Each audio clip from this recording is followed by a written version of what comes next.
पहिए पे टिका हुआ है हमारा भागवत धर्म। ठीक है, तो पहला क्या है? विस्तार। तो विस्तार मतलब एक्सपांशन। तो विस्तार कहां पे विस्तार? पहला आता है भौतिक जगत में विस्तार। क्या है? फिजिकल। फिजिकल भौतिक जगत में विस्तार चाहता है। तो ये भौतिक जगत में विस्तार का मतलब क्या है? संपत्ति का विस्तार, जमीन का विस्तार, पैसे का विस्तार। ठीक है, जमीन है 5 एकड़, किनका? 10 एकड़। अब ये चाहते हैं नहीं 10 एकड़ चाहिए, 10 एकड़ चाहिए।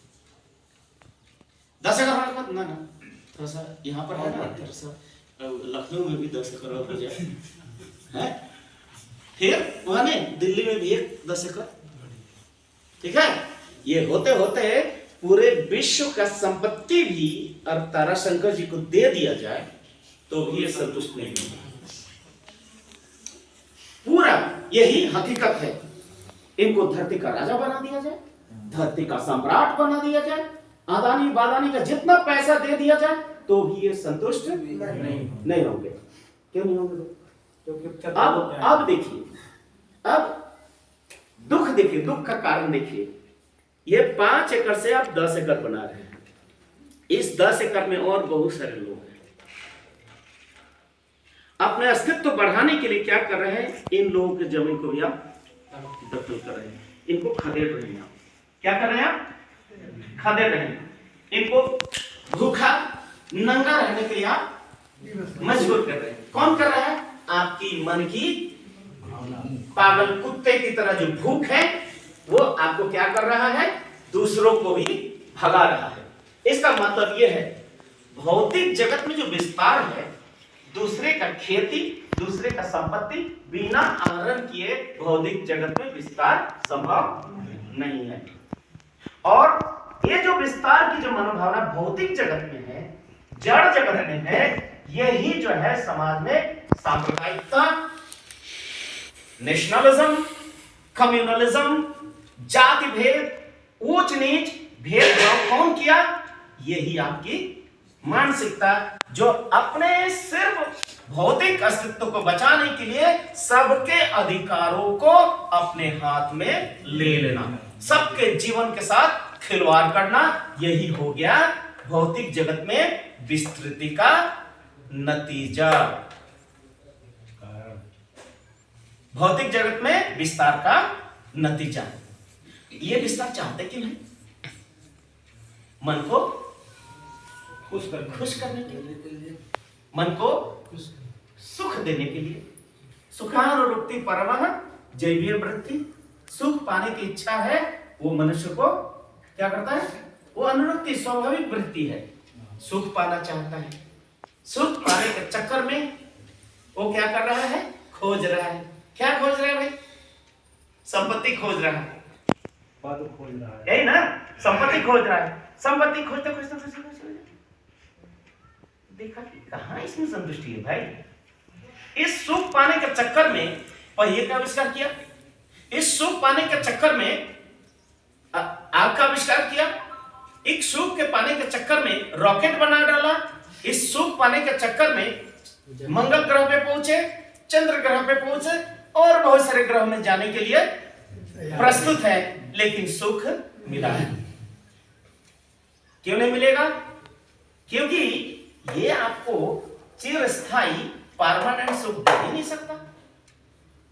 भौतिक बस कोई भी संपत्ति नहीं है जो आपको सुखी कर सकता है, लेकिन आप दौड़ रहे हैं किसके पीछे?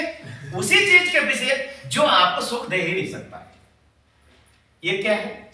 इसी को बोलते मनोविकृति, इसी को बोलते साइकिक डिजीज, इसे बोलते हैं मनोरोग। और ये मनोरोग ग्रस्त जो मानसिकता है, यही पूंजीवाद का जन्म देता है। यही मानसिकता शोषण को जन्म देता है।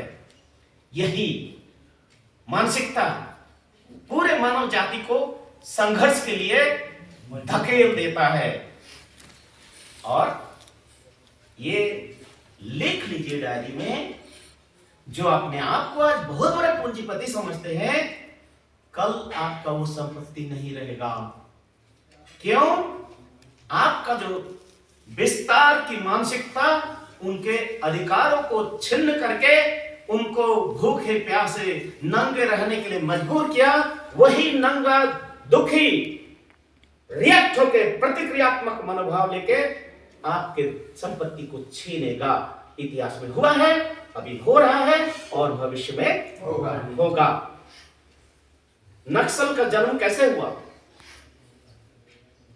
एमसीसी का जन्म कैसे हुआ? यूरोपियन रेवोल्यूशन कैसे हुआ? पूंजीवाद के विरुद्ध में संग्राम के लिए। Baba Anandmurti ji to the patriot few problem solve में लिखते हैं, आज के नेता, आज के बुद्धिजीवी अगर हमारे दर्शन को मान लेते हैं और अपने आप में परिवर्तन लाते हैं तो बहुत अच्छी बात है, नहीं तो आने वाला दिन एक खूनी क्रांति अवश्यंभावी है। ब्लडशेड रेवोल्यूशन इज इनएविटेबल, वो होना ही है। खूनी क्रांति होगी। उस क्रांति में ना अदानी बादानी टाटा बिरला जितने भी बिल ग्रेट वो खत्म हो जाएंगे। तो क्या आप चाहते हैं ऐसे ही खूनी क्रांति हो? क्योंकि लक्ष्मी जिसको मानते हैं ना, लक्ष्मी घर में है, वो लक्ष्मी का जन्म होता है दूसरे के खून, दूसरे के मांस और दूसरे का हड्डियों पे। कभी आप देखें जो उल्लू जहां रहता है उसके पेड़ के नीचे क्या होता है? उस पेड़ के नीचे देखिएगा बहुत सारा हड्डी पड़ा होगा। उल्लू किसका वाहन है? लक्ष्मी का वाहन है।